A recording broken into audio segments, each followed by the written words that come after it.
buscamos el buen vivir para todos. Entonces, lastimosamente no está el señor Francisco Ipuana, que es un compañero de nosotros que está en este grupo, y él hace parte de la cultura de los indios en La Guajira. Él está en La Guajira. Me Guayú. hubiese gustado que él estuviera aquí. ¿Mm? No sé exactamente si es Guayú. Ujú. Creo que sí. Entonces, él nos decía y nos hablaba un poco de la cultura, de esa cultura que ellos tienen. Él nos habló de un tema que si, por ejemplo, una familia llegaba a matar a otro, cómo hacían ellos para solucionar ese tipo de inconvenientes, porque las leyes de ellos no son iguales a las leyes de nosotros, ellos tienen sus propias leyes allá. Sí. Entonces, entrar nosotros a cuestionar esa parte. Sí, es verdad que la civilización, entre comillas, la civilización trae cosas buenas, porque no, eso no está a discusión. Sí, es verdad que hay cosas a favor, pero también deja cosas en contra. Pienso yo que no solamente estamos hablando de civilizaciones. Si nosotros nos damos cuenta, ahora estamos luchando en esta transición que tenemos ahorita mismo, donde estamos nosotros pues revelados y tratando de buscar el bien para la mayoría y no para unos pocos, como se ha venido desarrollando en en nuestro país. Pienso yo se me fue la chispa lo que iba a decir. Estamos buscando, bueno, que estamos en esta transición, así como hay cosas buenas que se están logrando, pues también se están acabando algunas vidas, y eso para ninguno es bueno. O sea, por donde lo mire uno, no está bien que haya muerte. Sin embargo, esta transición, y cuando estamos en una marcha, cuando estamos en una protesta, está siempre ahí la presencia pues de la maldad, existe la posibilidad de que eso suceda, de que haya muerte, de que haya destrucción, porque hablábamos de eso en el seminario pasado, y ahí nos decía que sí, o sea, eso pasa sí o sí, hay muerte sí o sí. ¿A quién culpar? Pues a quién culpar, yo la verdad no me sentiría con la suficiente autoridad para decir son ustedes culpables o son estos los culpables, porque creo que culpa tenemos todos ahí. Culpa tenemos todos primero por permitir desde un principio, porque es que estamos esto no es una guerra de hoy, ni es una guerra que se está presentando ahora en tiempos de COVID, ni que esto lleva más de 200 años y apenas estamos despertando ahora. Entonces aquí culpable yo diría que somos todos. Yo pienso que eso de echarle la culpa a uno o echarle la culpa a otro, culpables somos todos por no Bueno, haber pero ese es actuado. otro problema. Ana Sí, María, creo que eh, hay una mala comprensión de parte tuya con respecto a lo que hemos presentado aquí. Yo no estoy defendiendo, ni mucho menos, la idea de los defensores de la colonización y la conquista, que dicen que acabaron con las costumbres bárbaras y que acabaron con las supersticiones y que acabaron. Estoy planteando una posición de quienes defienden eso. no, yo no Frente a estoy eso, diciendo. Ajá. frente a eso, los que defienden o los que atacan la conquista y la colonización están diciendo sí, efectivamente, esas costumbres bárbaras o salvajes se eliminaron gracias a la colonización española, pero ¿a costa de qué? A costa de destruir esas viejas culturas, a costa de destruir sus tradiciones, a costa de perder sus conocimientos ancestrales que se conservaban en la tradición oral o en códices famosísimos, de los cuales no quedan sino dos o tres, y no están los códices de mayas, que Ajá. son de una sabiduría extraordinaria, no están en América, están en Alemania. Y Profe, me entonces, gustaría hacerle una pregunta respecto sí, déjame, al tema. termino 2 minuticos. Entonces, lo que estamos diciendo, ¿sí? Es que, a ver, hay dos visiones. Una visión es la que dominó la antropología durante buena parte del siglo XIX, cuando surgió esta ciencia, y el siglo XX, más o menos hacia la mitad del siglo XX, la concepción de culturas primitivas, es decir, culturas que no eran como la cultura occidental, eran culturas atrasadas, infravaloradas por consiguiente, o en el mejor de los casos, eran culturas que están en proceso de evolución y desarrollo para llegar a donde estamos nosotros, la civilización occidental. Esa idea, ¿no?, de una superioridad cultural y de unas culturas atrasadas, etcétera, en el fondo, cuando no existía la antropología, era la que los españoles tenían con respecto a las culturas indígenas. Ellos eran cultura superior, era lo que decía Ginés de Sepúlveda, que confrontaba con Fray Bartolomé, era un cura franciscano favorable a la esclavitud y favorable a que los indígenas fueran sometidos. Y la réplica de Fray Bartolomé era decir, estas culturas indígenas son tan avanzadas como las culturas españolas. Ese, el fondo del problema era ese, creer que eran culturas inferiores y por eso había que someterlas para civilizarlas. A mediados del siglo XX va a aparecer una nueva concepción de la antropología. Personas como Levi Strauss o como Fraser o como otros antropólogos que han considerado que esas culturas no son atrasadas, ni son subdesarrolladas, ni son culturas inferiores, son culturas distintas.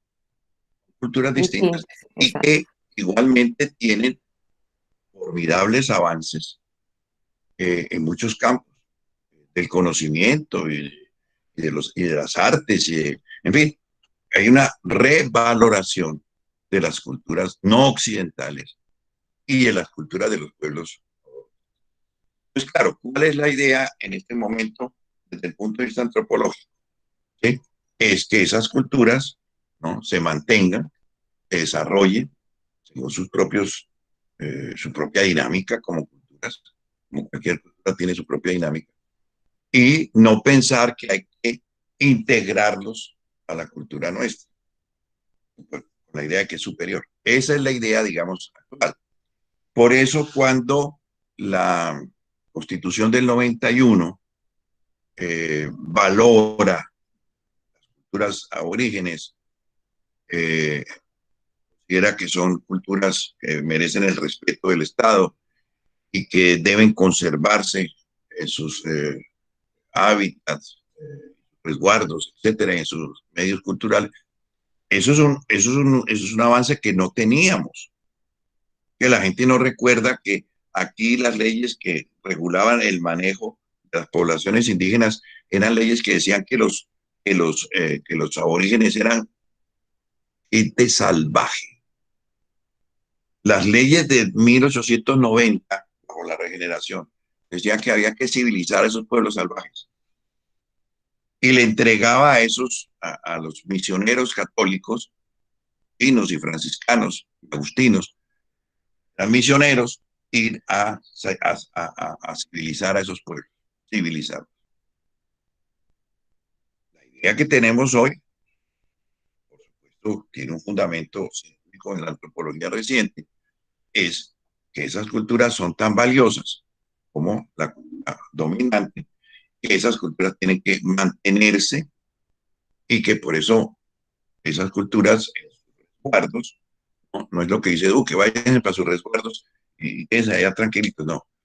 La idea es que esas culturas puedan desarrollarse, pero obviamente no se van a desarrollar si las integramos a la brava, como era lo que querían los españoles, a la cultura dominante. La idea es de que puedan, por eso ellos están luchando por tener su propia emisora, por tener sus propios medios de comunicación, por tener sus propios libros en su idioma, etcétera.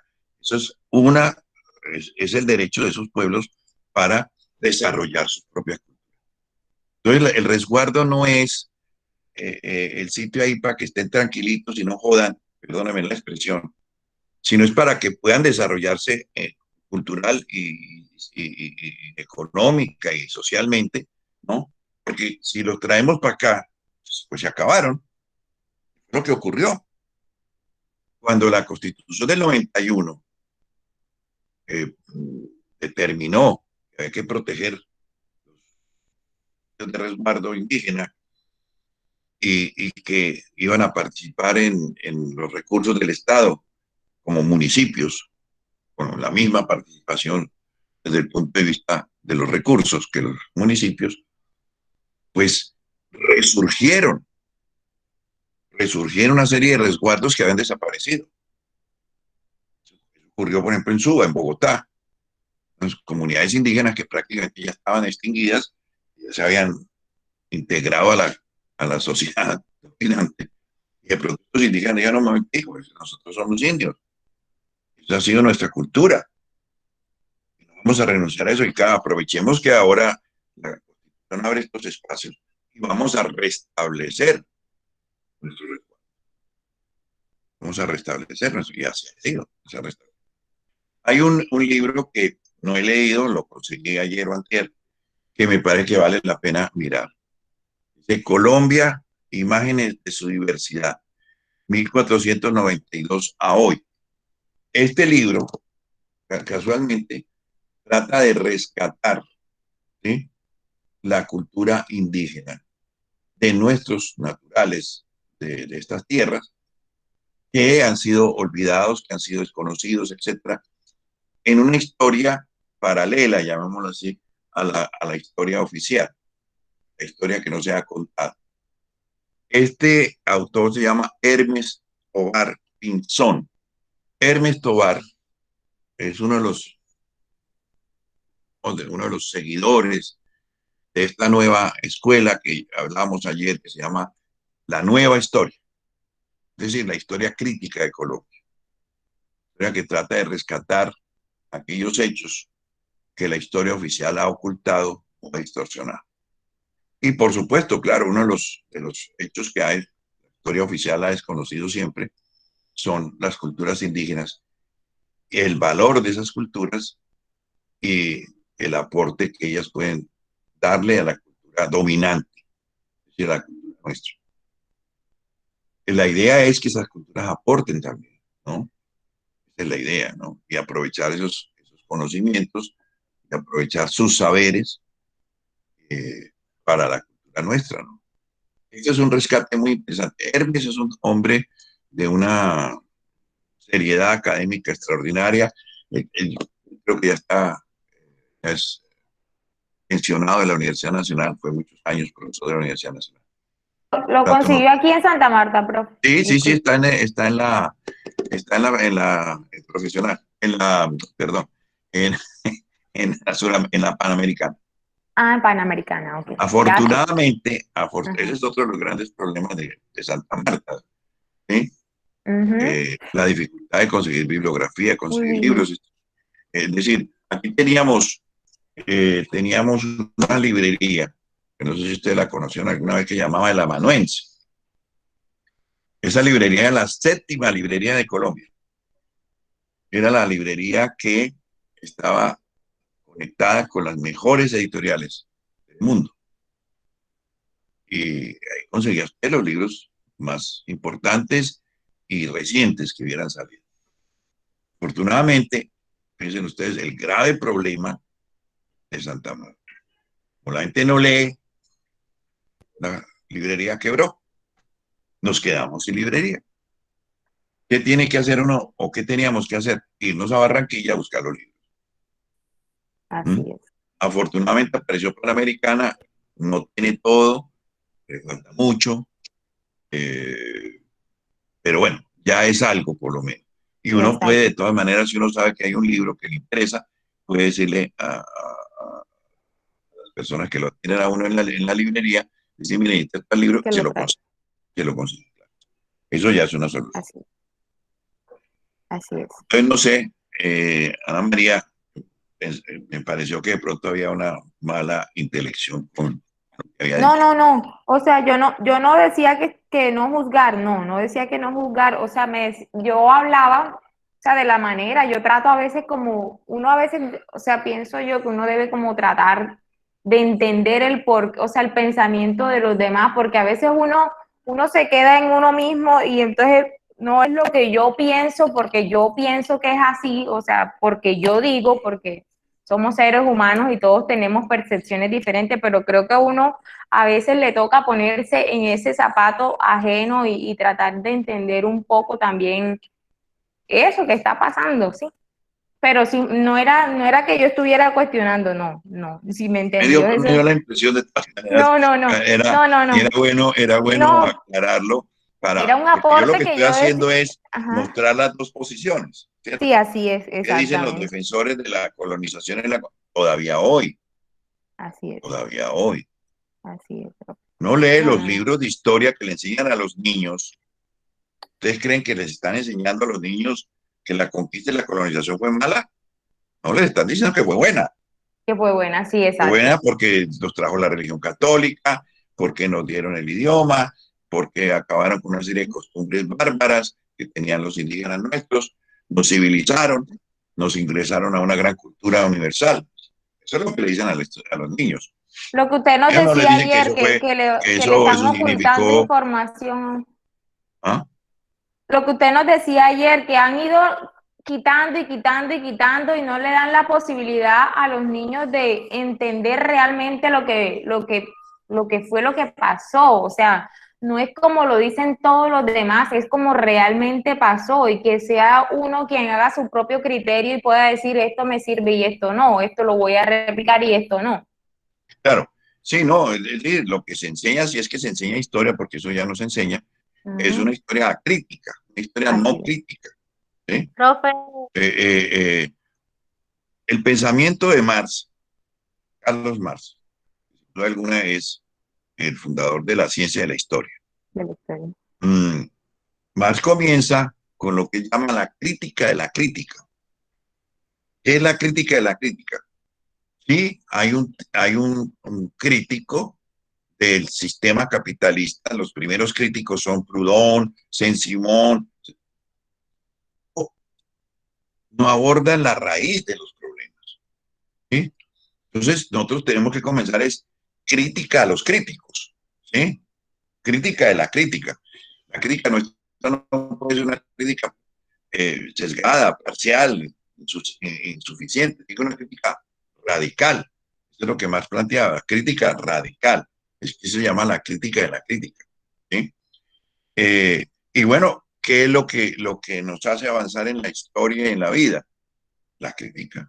Cuando nosotros no nos conformamos con lo que nos dicen, cuando nosotros nos conformamos con que nos han enseñado la verdad, cuando nosotros tratamos de buscar por nuestros propios medios qué es lo verdadero y qué es lo correcto. Yo lo dije aquí tal vez, cuando hablábamos de Kant, cuando Kant define la ilustración. ¿Qué es la ilustración? Estamos en este momento en el mundo en la post-ilustración. Y la posilustración significa que la gente ya no piensa, que la gente ya no critica, que la gente acepta lo que le dan como se lo dan, traga entero. La gente la tienen embobada con la televisión, con concursos, con loterías, con miles de cosas que hacen que la gente no pueda pensar, que no pueda criticar la realidad. La han embrutecido, la han embrutecido. Entonces, Kant, ¿qué dice? ¿Qué es la ilustración? La ilustración, dice Kant, es pensar por sí mismo. Pensar por sí mismo. Atrévete a pensar, dice Kant, ¿no? Sapere aude, en latín, sapere aude. Atrévete a pensar. Atreverse a pensar por sí mismo es un reto. ¿Por qué? Porque no tenemos seguridades. Cuando uno cree lo que el otro le dijo, lo que dijo mi padre, lo que dijo la iglesia, lo que dijo el profesor, lo que... No, hay una seguridad. Alguien lo dijo, esa es la autoridad. Cuando yo tengo que pensar por mí mismo, no tengo de qué agarrarme, me lanzo hacia lo nuevo, hacia lo incierto. Es un reto terrible y es lo que nadie quiere asumir en el mundo de hoy. nosotros pensamos y pedimos seguridad, seguridad. Y resulta que si queremos avanzar en la vida, necesitamos la inseguridad, la incertidumbre, lanzarnos a lo desconocido. Eso fue lo que hicieron los conquistadores también, y ese es el mérito, ¿no? Que lanzaron a desconocidos, a un mar que no sabían qué era. Que había monstruos, que había serpientes gigantescas y que se comían los barcos. Ahora lo desconocen. La ciencia no avanza sino por los lados oscuros, es decir, por lo que no se conoce. Pero ese es el pensamiento crítico, es el pensamiento crítico. Eso no se le enseña a los estudiantes. A los estudiantes no se les enseña a pensar críticamente. Usted ve todos los programas del Ministerio de Educación. Enseñar críticamente, crítica. Todo el tiempo hablan de crítica. Y lo menos que se hace en la educación es ser críticos. Lo que hacemos es trasladar verdades ya establecidas, verdades incuestionables, y eso es lo que se transmite a través de la educación. Nada de crítica, a pesar de que los documentos oficiales hablan de que hay que formar el pensamiento crítico de nuestros estudiantes y no sé qué. Pura paja. Bueno, no sé si hay alguna otra opinión. Profe, Dígame, sí, ahora sí. profe, hablando de la conquista de los indígenas y todo eso, Sí, quiero bueno, por acá por el sur del Magdalena, todos sabemos, pues, por acá los asentamientos chimilas y los pocabuy, porque los pocabuy eran como unos indígenas que eran como de estrato más alto en esta zona, y los sí. chimilas más que todo se dedicaban a la agricultura y todas esas cosas. Actualmente acá en el municipio de Santa Ana tenemos un museo etnográfico donde hemos podido recuperar cierta parte de la cultura chimila, No es Chimila, cierta, pueblo Chimila. cierto, La sí nación señor, Chimila se llaman ellos, ¿no?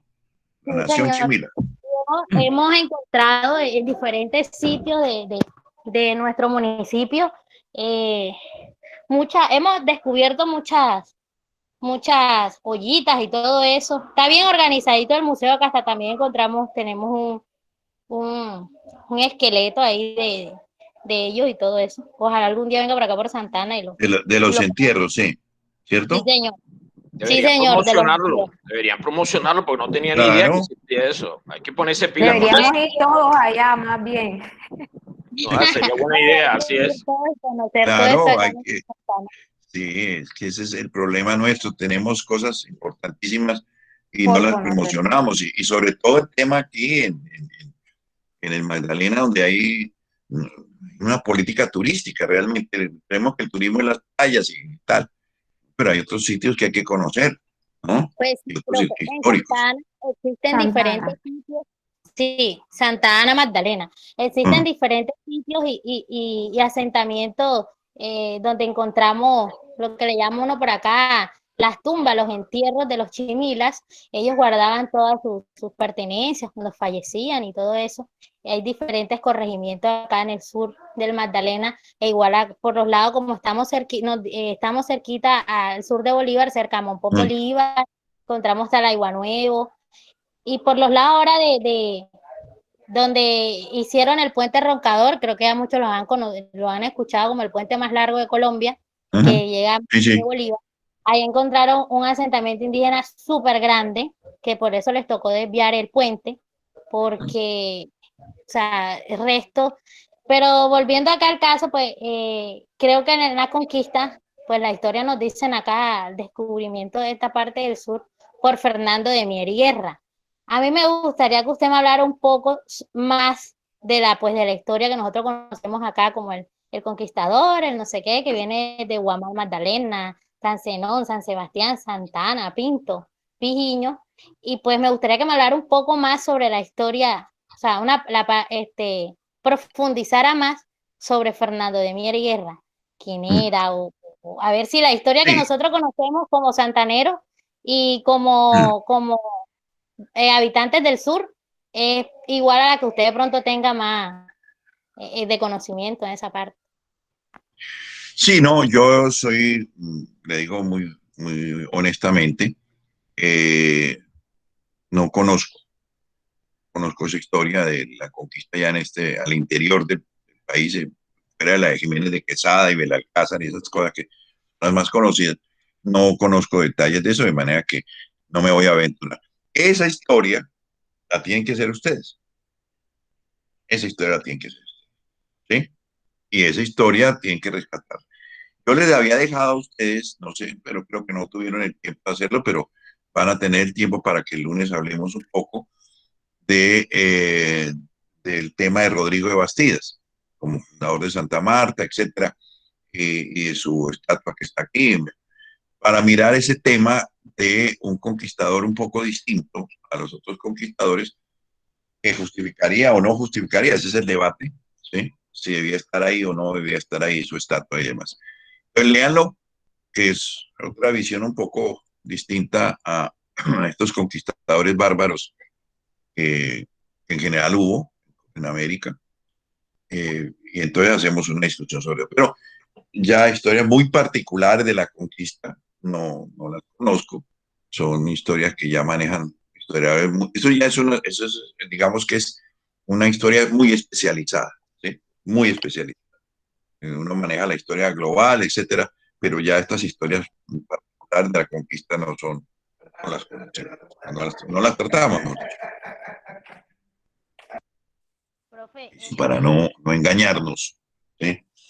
Bueno, y esa historia, repito, la hacen ustedes. Interesante, por ejemplo, ladies, interesante entender por qué los chimilas se autodenominan nación. Recuerden que la nación tiene unas características muy particulares. Es un concepto occidental, un concepto del siglo XVII, ¿sí? Y ese tema, ese término nación, también, por ejemplo, lo utilizan mucho los aymaras y los quechuas en Bolivia. Ellos se llaman naciones, ¿sí? Naciones. ¿Qué sentido tiene ese concepto nación en el caso de los chimila o en el caso, por ejemplo, de aymaras y quechuas en Bolivia, por ejemplo? ¿Alguno de ustedes que es abogado me puede definir qué es una nación?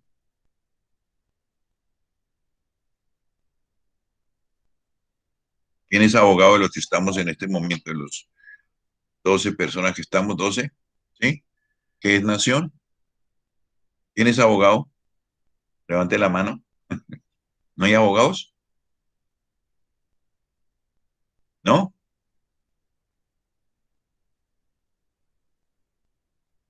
Juan Fernando Villa Hernández.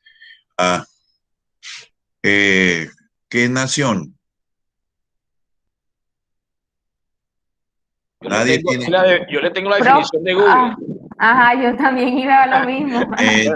Bueno, las Entonces, mujeres Ana tienen la María, palabra. démosle la palabra a Ana María, sí. Así es. Bueno, dice, busqué nación y terminología del derecho. Entonces dice, Sí. ¿qué es la nación en el derecho? Nación es el conjunto de personas que se dedican con un territorio, idioma, raza y costumbres, constituyendo generalmente un pueblo o un país.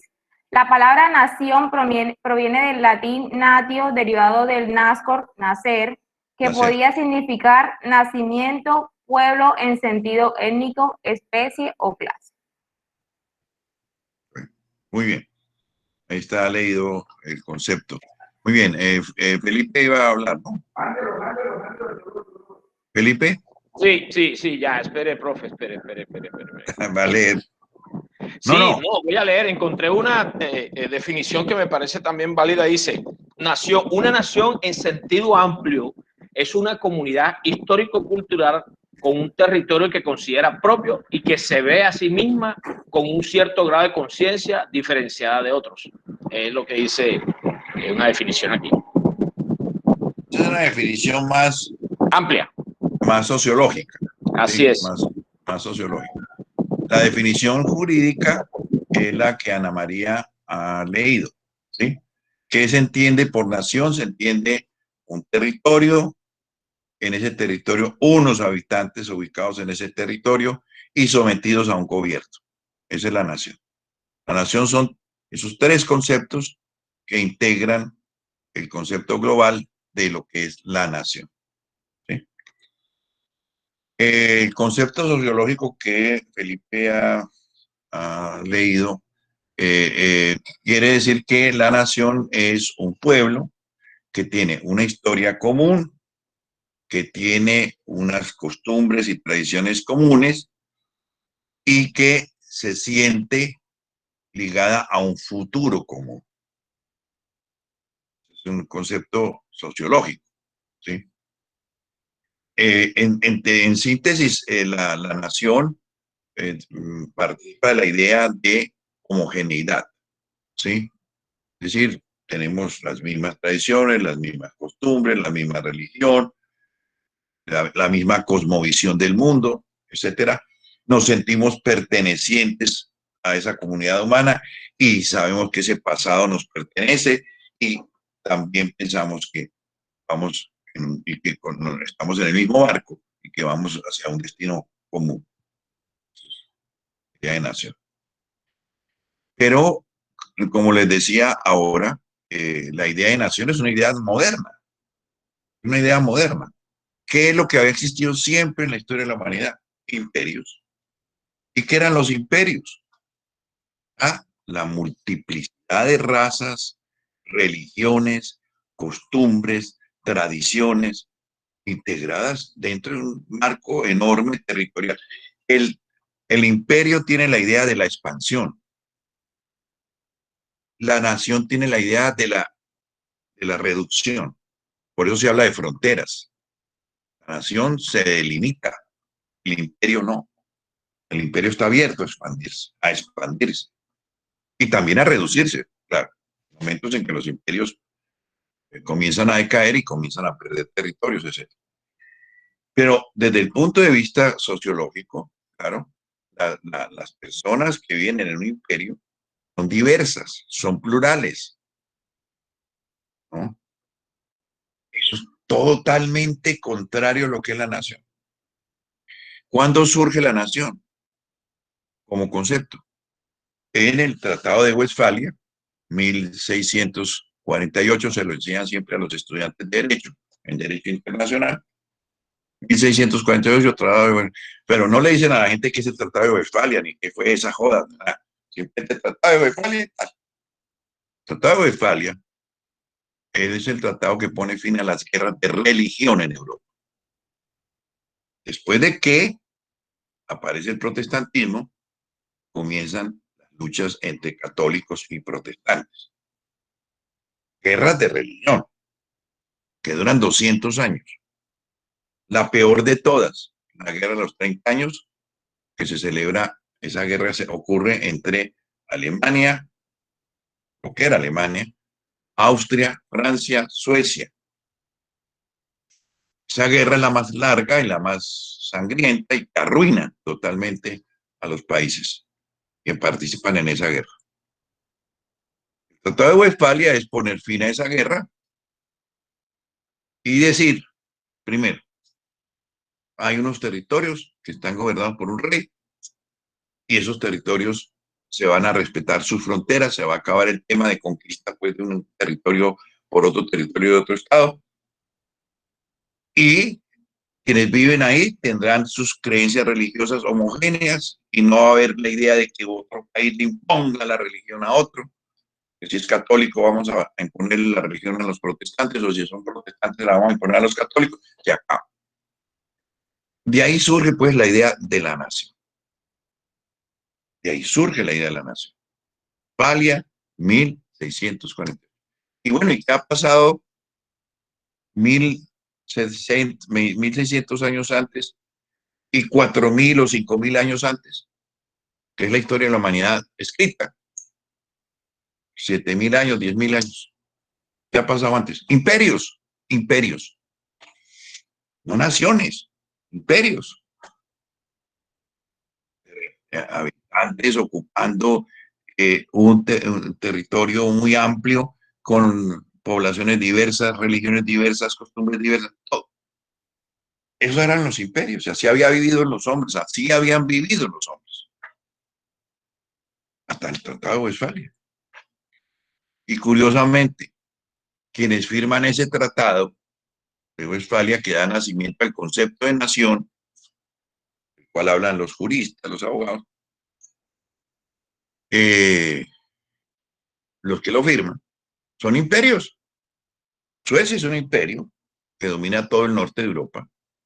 Francia es un imperio, tiene colonias, tiene a Canadá, tiene la India, tiene las islas del Caribe. Bueno, Alemania son 30 y pico estados allí con los principados y arzobispados y príncipes electores. Pues. Holanda es otro imperio comercial, que también firma el Tratado de Westfalia. Curiosamente, las primeras naciones-estado, eso no lo dicen estos autores, las primeras naciones-estado son las naciones americanas. Nosotros somos las primeras naciones-estado del mundo. Bueno, Estados Unidos primero, porque se instituyeron como Estado-nación, y después estamos nosotros. Nosotros somos los primeros estados nacionales. Derivado de un imperio, fraccionado de un imperio, pero somos los primeros estados nacionales. Territorio, habitantes y un gobierno. No somos imperios, no somos imperios. Somos parte de un imperio, pero no somos imperios. Somos los primeros estados nacionales de la historia. Eso no lo dicen estos autores. Les muestro el libro.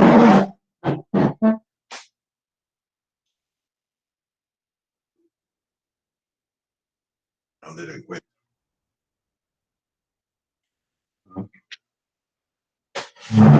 Aló, profe.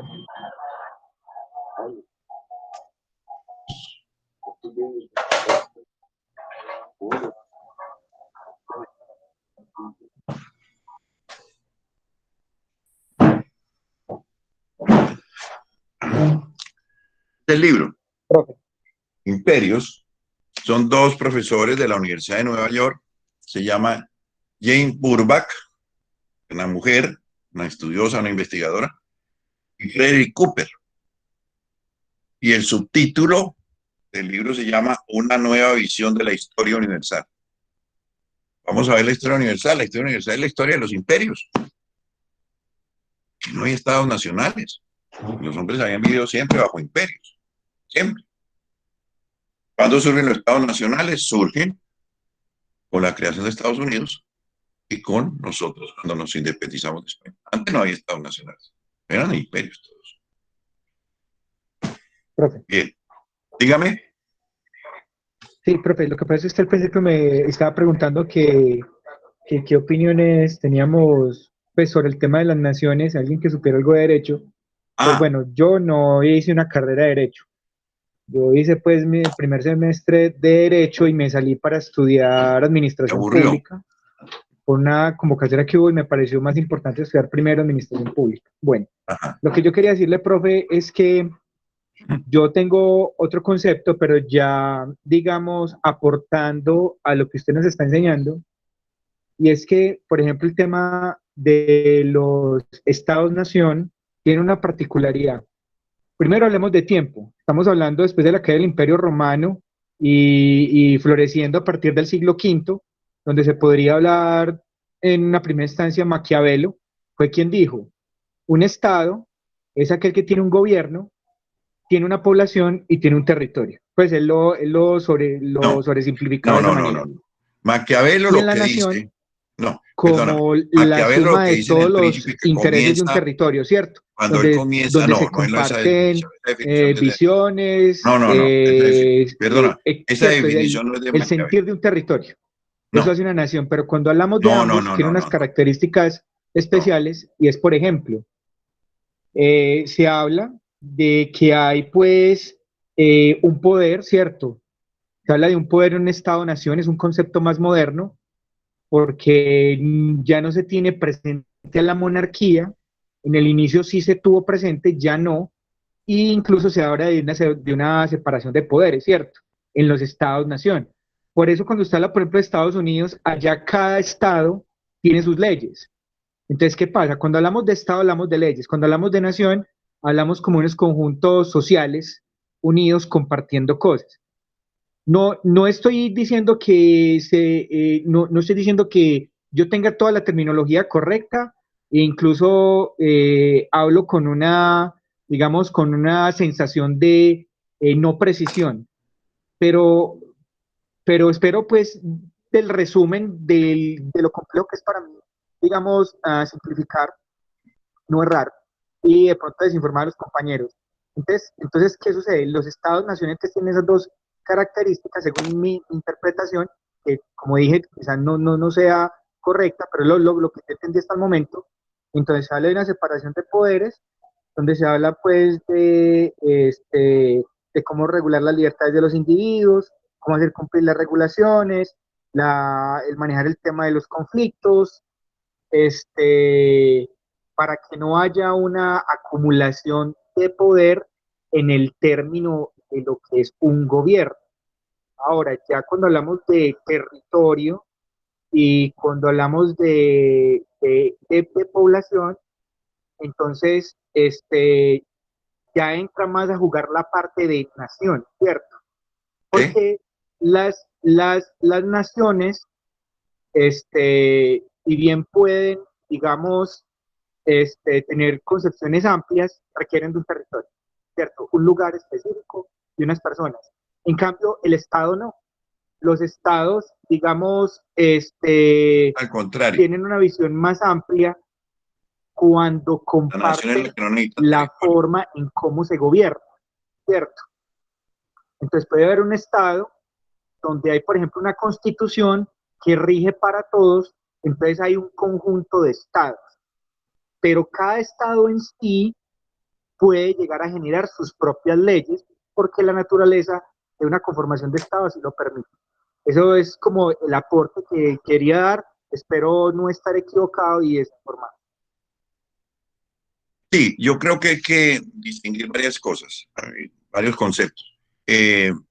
Diferenciar lo que llamamos el Estado-poder y el Estado-nación. Son dos conceptos distintos y que a veces los abogados confunden. El Estado-poder es el poder político organizado, una serie de instituciones, un gobernante que dicta leyes, una asamblea, que está al servicio del monarca como consejero, etc. Para hablar de la antigüedad. En una sociedad moderna, pues tenemos una institución, el legislativo, el ejecutivo y el judicial. Entonces, el Estado poder es el poder político organizado en instituciones. Institución cualquiera que cumple distintas funciones de poder. Unas hacen leyes, las otras administran bienes y servicios, recursos fiscales, otras juzgan los delitos o los conflictos, etc. Esas son las instituciones que conforman el poder político que llamamos Estado-poder.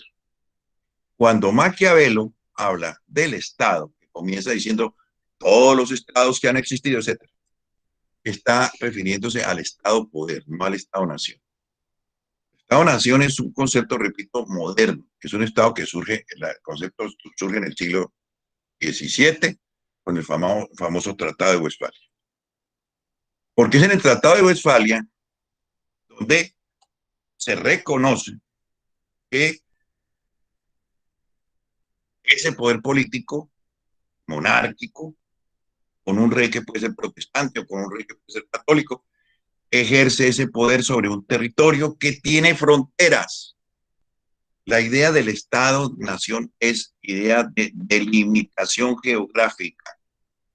Por eso a partir de ahí se comienza a hablar de fronteras. A partir del río tal, a partir de la piedra tal, a partir del árbol.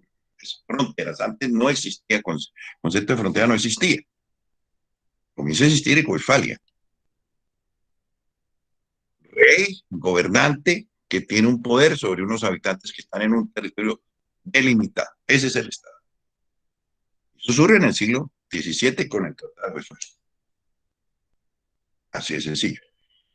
Ese es el Estado-nación. Entonces no hay que confundir Estado-nación como ese territorio circunscrito, delimitado, con frontera, donde hay unos habitantes que más o menos tienen una homogeneidad racial, lingüística, religiosa, etcétera, lo cual no quiere decir que no puedan haber unas minorías por ahí. Son minorías.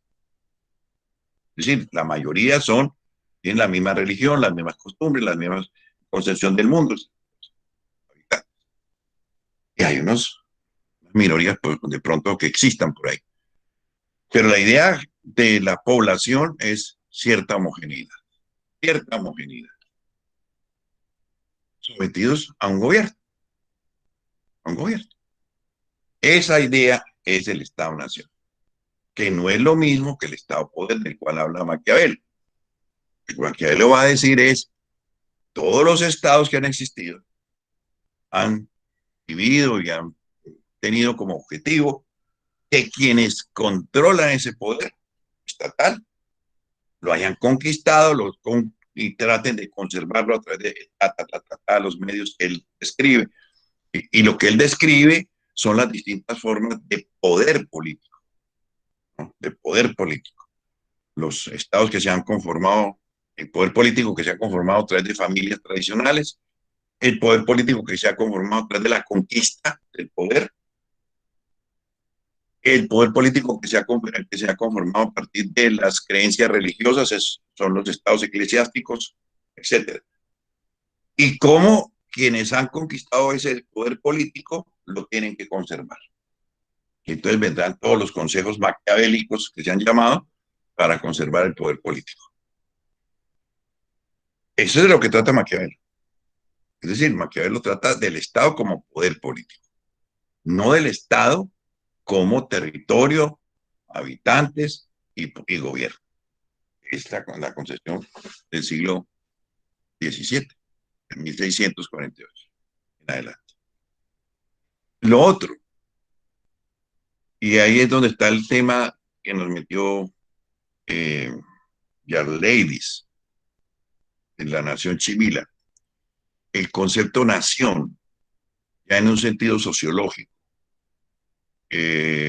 como la pertenencia a una comunidad, a unas costumbres, a unas creencias, a una religión, a una cosmovisión, ¿no?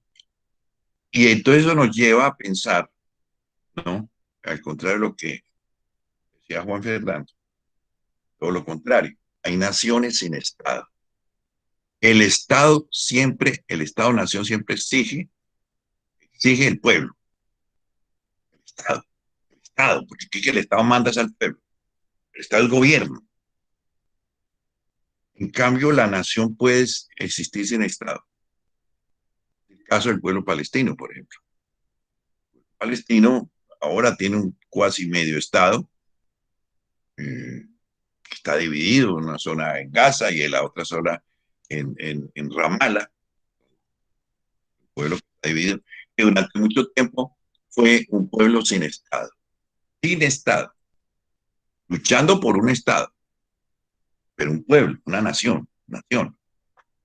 Es decir, un conjunto de personas que tienen una identidad cultural, lingüística, religiosa, etc. Sin Estado, sin poder político. Otro pueblo, otra nación sin Estado son los kurdos.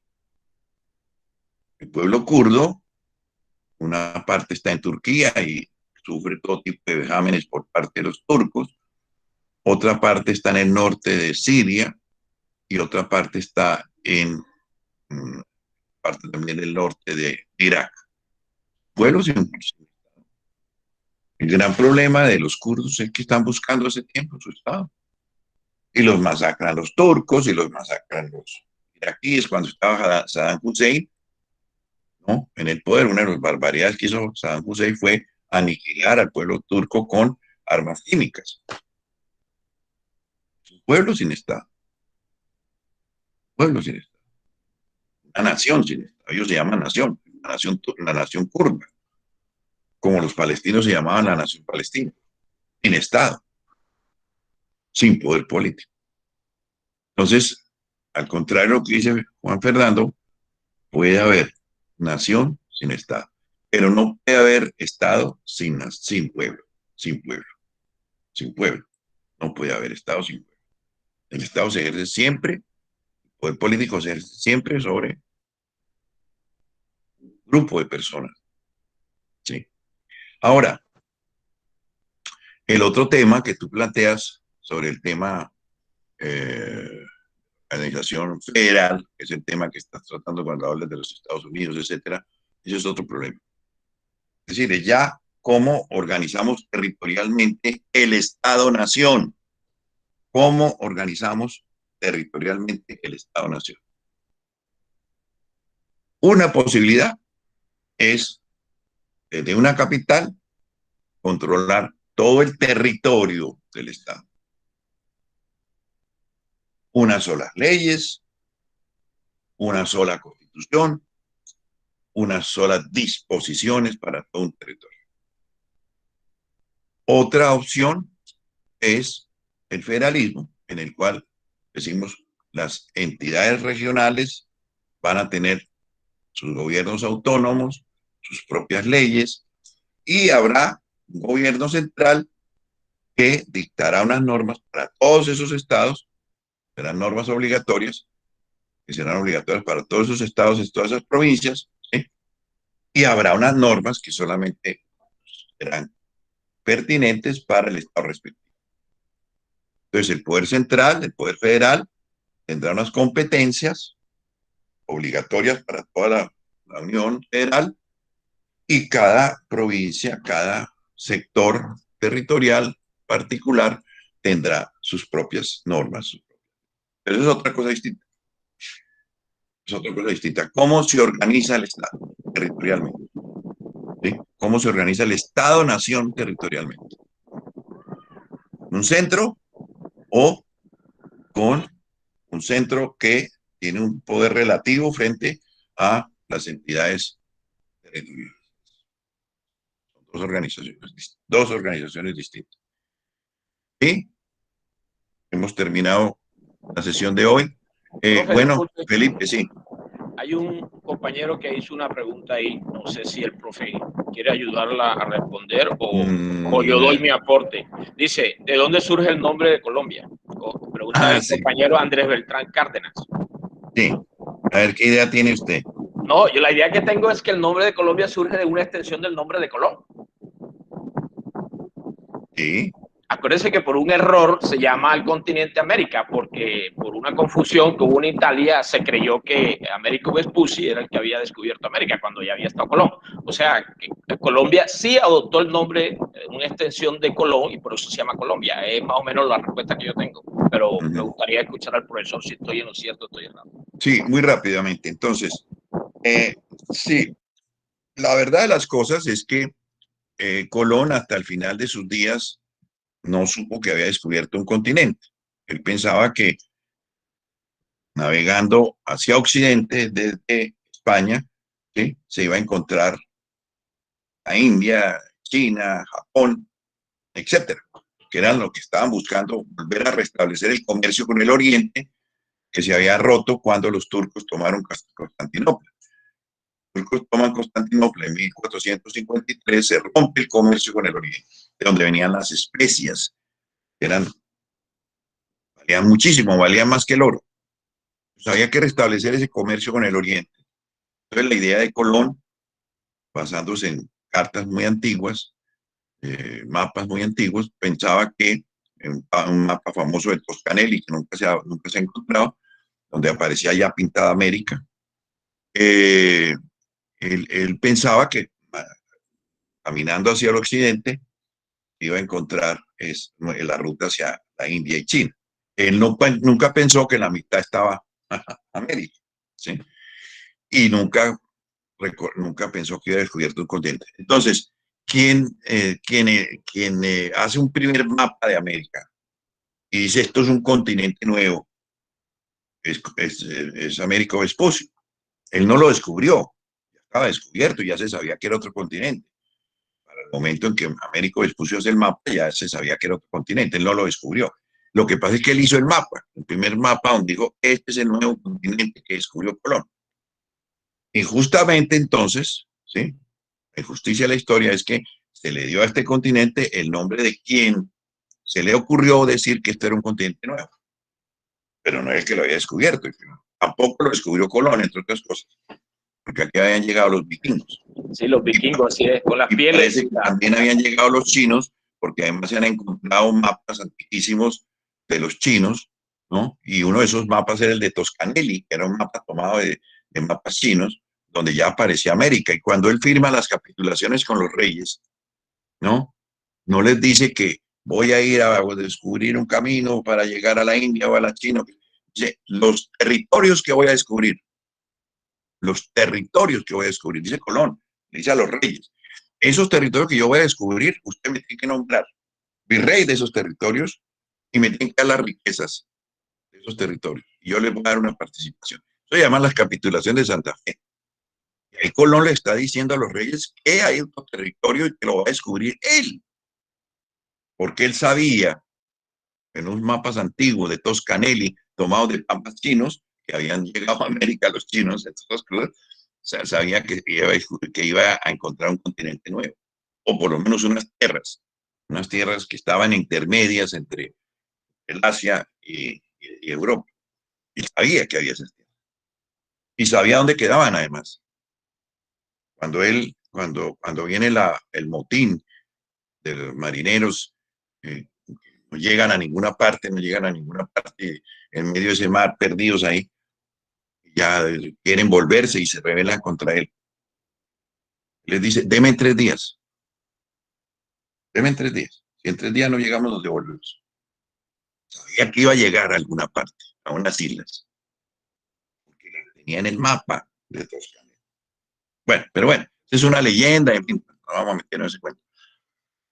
Lo cierto es que lo que dice Felipe es cierto, pues es una injusticia. Entonces, para reparar esa injusticia, ¿no? Cuando se organiza la Gran Colombia, llamada así históricamente, no, se llama República de Colombia, como ya expliqué, en la Constitución de 1821, Bolívar es el que propone que esta unión de estos 3 territorios, Venezuela, Nueva Granada y Quito, se llame Colombia. Una reparación a Colón, que era el descubridor, en vez de Américo Vespucio, que lo único que hizo fue hacer un mapa de que esto era un continente nuevo. ¿Sí? Esa es la idea. De ahí sale el nombre Colombia. ¿Sí? Cristóforo Colombo. Ahí también con el nombre de Cristóforo Colombo se ha montado toda una leyenda, ¿no? Cristóforo quiere decir el que lleva a Cristo. Ferre es llevar. Ferre Christus, ¿no? El que lleva a Cristo. Columbus es paloma. Entonces ahí han jugado con el tema de que Colón, Cristóforo, el que lleva a Cristo, Colón llega a descubrir estas tierras para llevar a Cristo a los habitantes de estas tierras, a los indígenas. Columbus, paloma, es la paloma del Espíritu Santo. Han jugado con todo. Y realmente cuando llegan Colón con los primeros indígenas que él trae de las islas, lo que dice la reina Isabel, no, Dios nos dio estas tierras nuevas, es para llevar estas almas al cielo. Entonces la idea de la reina Isabel la católica es convertir a estos habitantes de estas tierras, a estos aborígenes, convertirlos al cristianismo, y este hombre es el enviado de Dios para eso, Cristóforo, el que lleva a Cristo, ¿no? Lleva a Cristo. ¿No? Bueno, muy bien. El otro tema de pronto ahí ¿cómo se llama eso? Empático, ¿no? Es el origen de nuestra bandera, amarillo, azul y rojo. ¿Quién sabe cómo surgió esa bandera?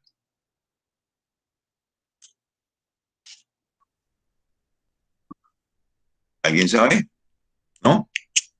Bueno, la bandera la inventa Francisco de Miranda, el precursor de la independencia de Venezuela y de la independencia de América. Personaje realmente maravilloso, interesantísimo, un hombre que había recorrido Europa de arriba abajo, un hombre con llevaba un baúl lleno de libros, era un hombre cultísimo. Y entonces, entre sus viajes, llega a Rusia, y en Rusia está en Crimea, esa región que Putin se tomó hace como 5 años, una región que siempre fue rusa, entre otras cosas, y está allá en Crimea y llega el almirante Potenkin. El almirante Potenkin había sido el amante de la reina, de la zarina, de Catalina la Grande, una reina ilustrada que leía a Voltaire, que leía a Rousseau.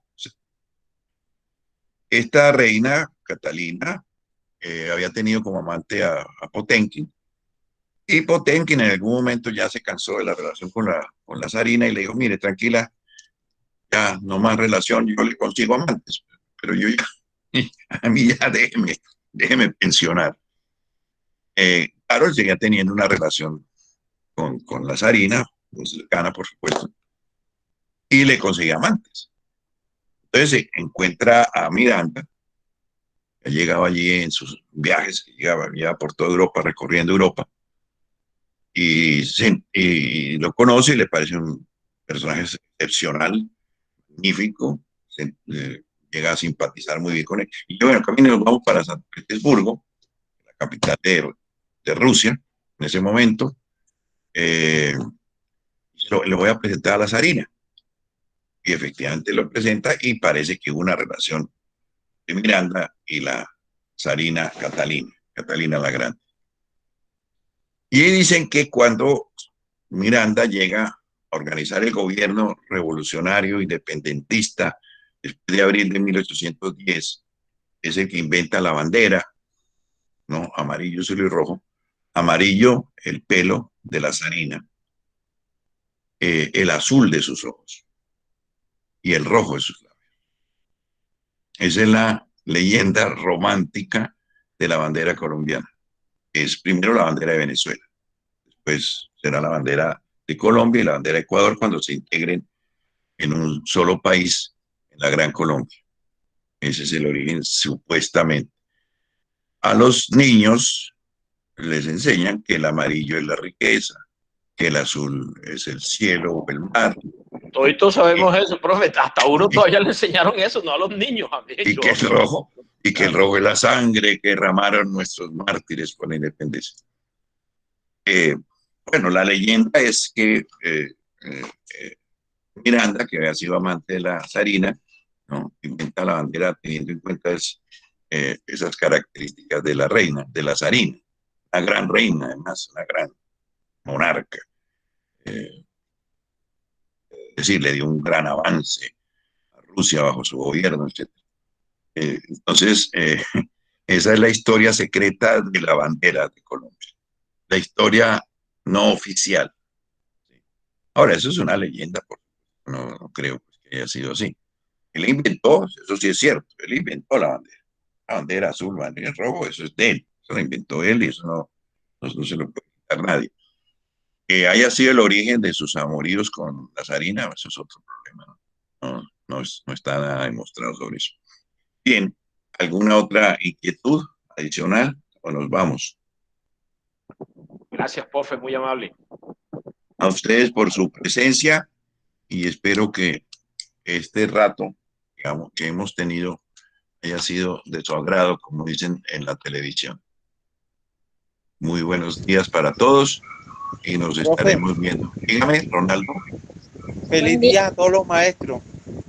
Ah, muy amable, muy amable. Sí. Y dígame, Ana María.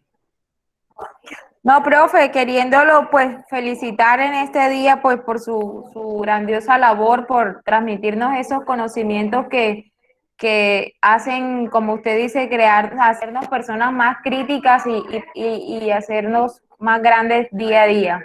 Muchas gracias y que tengan un feliz día a todos y feliz día a los docentes presentes en este grupo también. Muy amable, Ana María, muy amable. Agradezco muchísimo sus palabras y la verdad que es una vocación que uno tiene de enseñar, de transmitir lo que uno malamente ha aprendido, ¿sí? poderlo transmitir a los demás, poderlo discutir con los demás, poder intercambiar ideas con los demás. Esa es la vida, ¿no? Y esa es la riqueza de la docencia, ¿no? Más que eh, transmitir conocimientos, poder intercambiar y poder enriquecer el propio pensamiento con las críticas, las observaciones, los aportes de los estudiantes. Ahí nos enriquecemos todos, ¿no? No es la idea, claro, no es la idea del Magister Dixit, ¿no? Pitágoras, ¿no? Autocéfalo, que dijo el maestro, y ya se acabó el problema. De manera que la docencia es un proceso de intercambio de saberes, ¿no? Y la idea es que uno no puede creer ni puede considerar que los estudiantes son tabula rasa, que no tienen nada en la cabeza y que por lo tanto uno va a llevarles el conocimiento, ¿no? Los estudiantes tienen conocimientos previos, tienen conocimientos importantes que lo pueden enriquecer a uno. Yo le dejo, por ejemplo, a Ladies, que ya creo que se fue, la inquietud, ¿no? De por qué los chimilas se llaman nación, ¿no? Se autodenominan la nación chimila. ¿De dónde sacan eso? Que es un concepto muy occidental, ¿no? Entonces, en fin, y eso lo aprende uno en el debate con los estudiantes, con esos intercambios. Para que les agradezco muchísimo a todos su presencia. Infortunadamente tuvimos una quórum muy precario frente al número de personas que supuestamente hacen parte de este diplomado en este módulo, pero en fin, esperemos a ver si nos agrupamos un número mayor en la próxima sesión. Muy buenos días a todos y que aprovechen estos días de descanso y que sigamos cuidándonos frente a este mal que afecta al mundo y al país. Muchas gracias, buenos días para todos. Hasta luego, compañeros y compañeros. Feliz día. Hasta luego. Hasta luego, feliz día. Hasta luego, feliz día. Bendiciones. Feliz día a todos.